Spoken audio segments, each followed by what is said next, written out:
Have you ever wondered what it actually looks like to manage over $1 trillion? I mean, really think about that number. Today, we're taking a deep dive into PGM, the global asset management arm of Prudential Financial.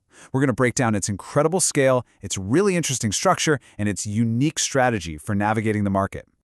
So let's just start with the headline number, shall we? As of the end of 2023, PGM had $1.38 trillion in assets under management. It's just a massive figure that puts them right up there in the top tier of global finance. But what kind of engine does it take to actually run that much money? Well, here's a little peek at that engine. You see, it's not just a number on a spreadsheet. It's a real-world global network of over 1,450 investment professionals spread across 41 offices all around the world. That's what it takes to manage $1.38 trillion. Okay, so here's our game plan for this explainer. We'll start by figuring out who this trillion-dollar player is investing for. Then we'll peek inside their investment engine. After that, we'll get into their unique tale of two pillars for sustainable investing and see how it all boils down to client choice. And finally, we'll put it all together to see how they mix that huge scale with customization. All right, let's tackle a really basic question first. When you're managing that much money, whose money is it anyway?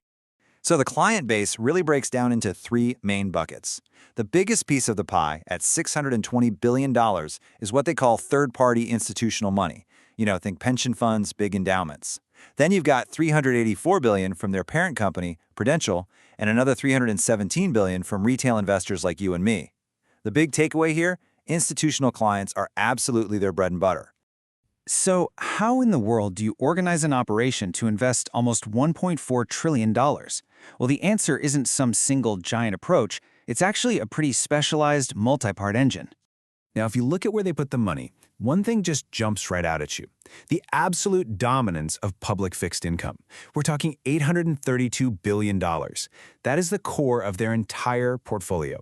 Yeah, they're in equities, real estate, and private credit, but it's crystal clear that their foundation is built on fixed income.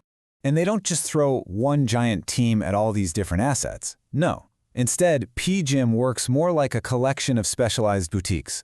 There's a dedicated group for fixed income, a different one for real estate, and so on. Each one is a laser-focused expert in its own area, which allows for some seriously deep specialization.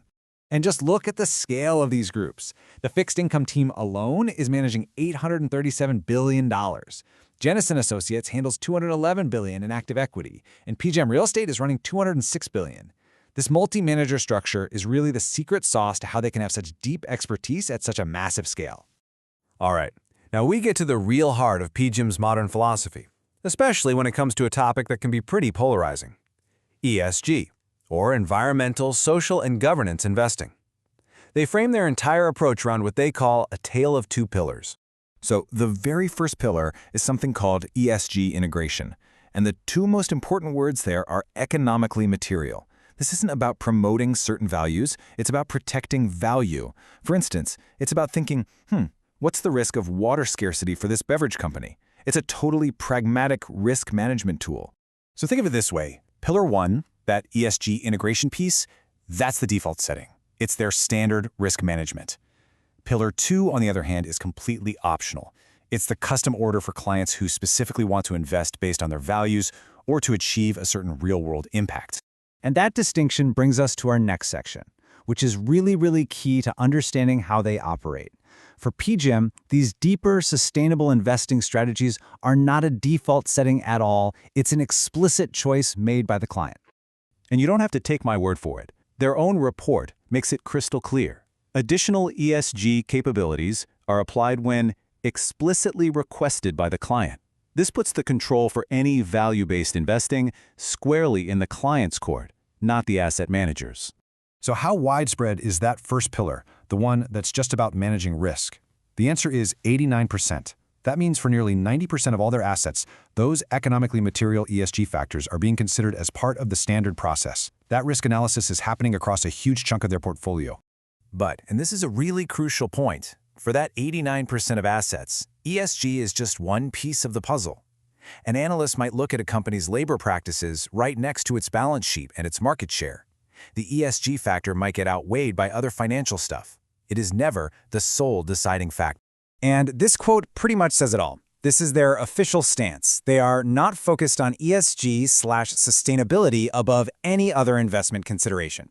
For them, the #1 job is generating the best risk-adjusted returns. This two-pillar system is simply how they do that, while also giving clients the option to go further if they want to. So, after all that, what's the big picture here? Well, PGIM's model is this really fascinating blend of massive global scale and a deeply customized client-first approach. Let's break it down into 4 simple steps. First, you've got the mind-boggling scale, over $1.38 trillion. Second, you have that specialized structure, letting experts be experts. Third, there's a baseline layer of risk analysis that includes those material ESG factors. And fourth, the ultimate choice for any deeper ESG goals is left entirely up to the client. It's an opt-in service, not a mandate. You know, when you think about it, PGIM's model makes a pretty powerful statement. By separating their own risk management from optional, client-led values, they really put the power of choice front and center. And it leaves us with a pretty interesting question.